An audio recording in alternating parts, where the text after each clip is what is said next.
Hi, it's Steve. Today we'd like to show you how to change the freezer door gasket on your refrigerator. It's a really easy job.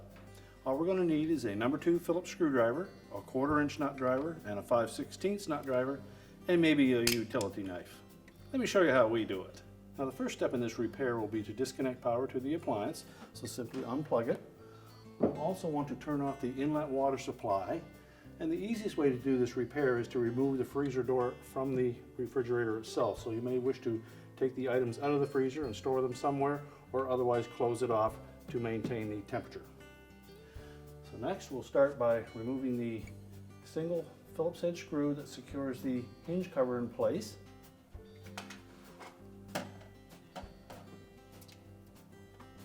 And then we'll disconnect the wire harness or harnesses, depending on your model. We'll separate those and disconnect them. Now using our 5/16 nut driver, we'll remove 2 of those retaining screws and we'll leave the 3rd one in place for now. Now with 1 screw remaining, we'll next remove the lower kick plate and then we'll disconnect the water line that goes into the bottom of the door. Now with the kick plate removed, you may note that there is a clamp that holds that tubing to the side of the refrigerator. If there is, you'll need to remove that 1/4 inch screw and pull the water line out far enough that you can disconnect the union. Simply unthread it. Separate the union, pull the nut off the tubing as well as the clamp, and just set those aside. Now we'll remove the final screw from the hinge. And just lift up on the hinge, pivot it out onto the top of the door. And if you removed all of the items off of the door, you can then tilt the door forward. And then we're going to lift it straight up, which will allow that tubing to pull up through the bottom hinge.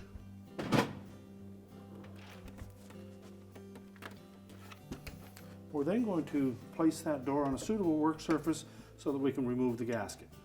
Now that we have the freezer door on a suitable work surface, we'll go about removing the screws that secure the gasket to the door.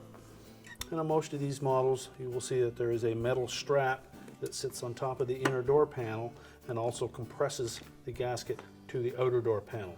There will be a little ridge along the perimeter of that inner door panel that matches a rib on the gasket.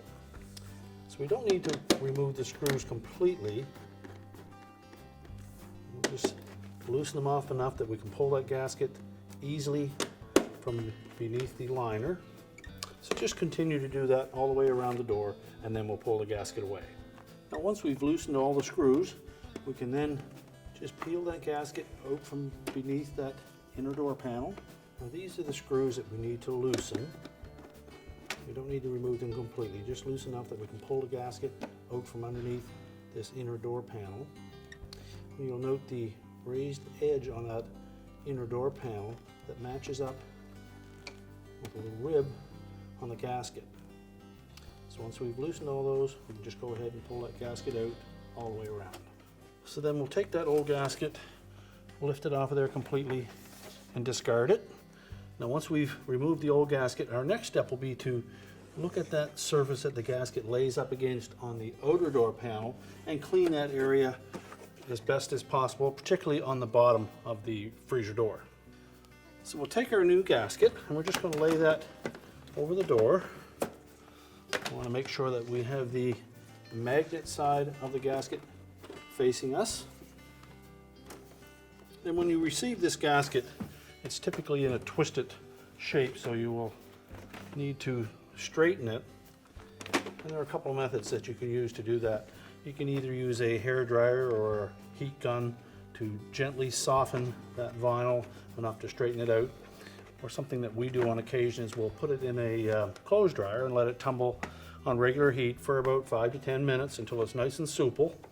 And then we'll lay it against a metallic surface, such as the side of your refrigerator. Make sure it's square and flat and let it take its shape there, and then we can install it.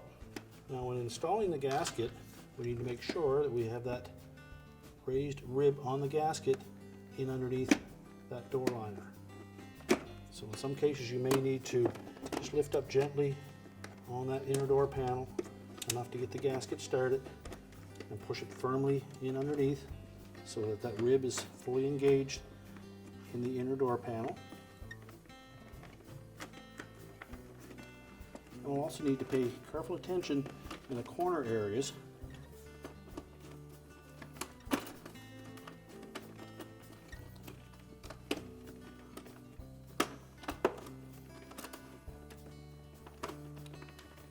Just pull the corner out away from the door, enough to fit it in.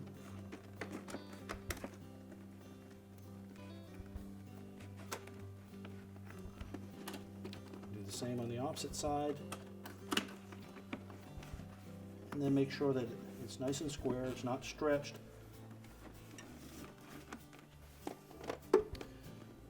Just peel the gasket back and verify that it's fully inserted under that rib. And then just tighten the screws gently at first until we have it fully in place and lined up, and then we can go ahead and tighten them once we have all areas intact. Take careful note of how the outer edge lays against the outer door panel. Make sure that that lip is not tucked under, it is laying flush to give a nice smooth appearance. So just continue to do that all the way around the gasket until we have it all in place. Now that we have the gasket installed on the door and we have it tucked in underneath the inner door liner, we can then go about tightening up the screws. We want to make sure as we tighten those that the outer edge of that gasket is sitting flush on the outer door panel, and then that each of the corners are nice and square and not stretched. We'll just snug those screws up without tightening them yet, and continue to do that all the way around the door. And once we're satisfied that we have it nice and straight and flush, we can tighten the screws the remainder of the way. Just use caution that you don't over tighten them and strip them.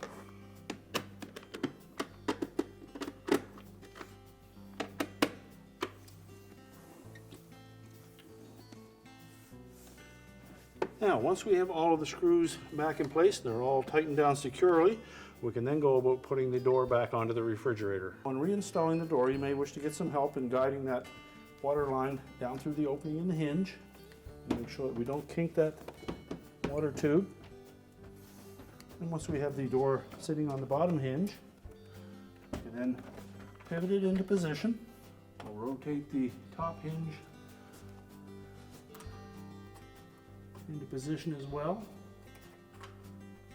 making sure that we have the gasket in place, and install one of the retaining screws. Then next we'll go down to the bottom and we're going to reconnect that water line.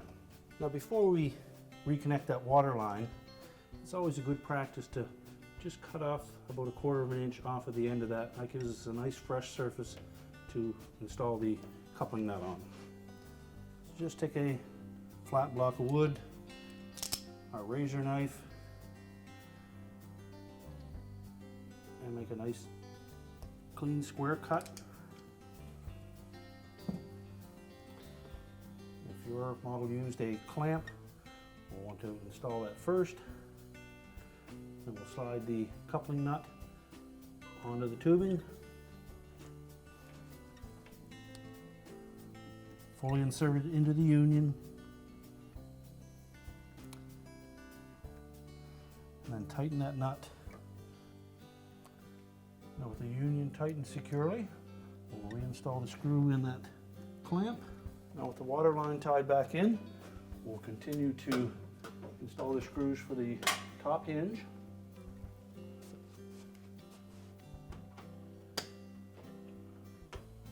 Now to begin with, we'll just put these screws in snug. And then we're going to examine the gap in the door as well as the height of the door. And that will allow us to move that top hinge to make sure that we have an equal gap from top to bottom between the freezer door and the fresh food door. And once we've obtained that proper gap, we can tighten those screws. We'll reconnect the wire harness. We'll place the hinge cover into position and install the retaining screw. Our next step will be to check the fit of that gasket against the cabinet, particularly on the center mullion.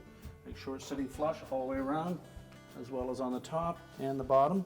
And if need be, you may have to apply some pressure to hold that gasket tight for a day, or you may take a hair dryer or heat gun and just gently heat any spots that are deformed, using caution not to damage the liner.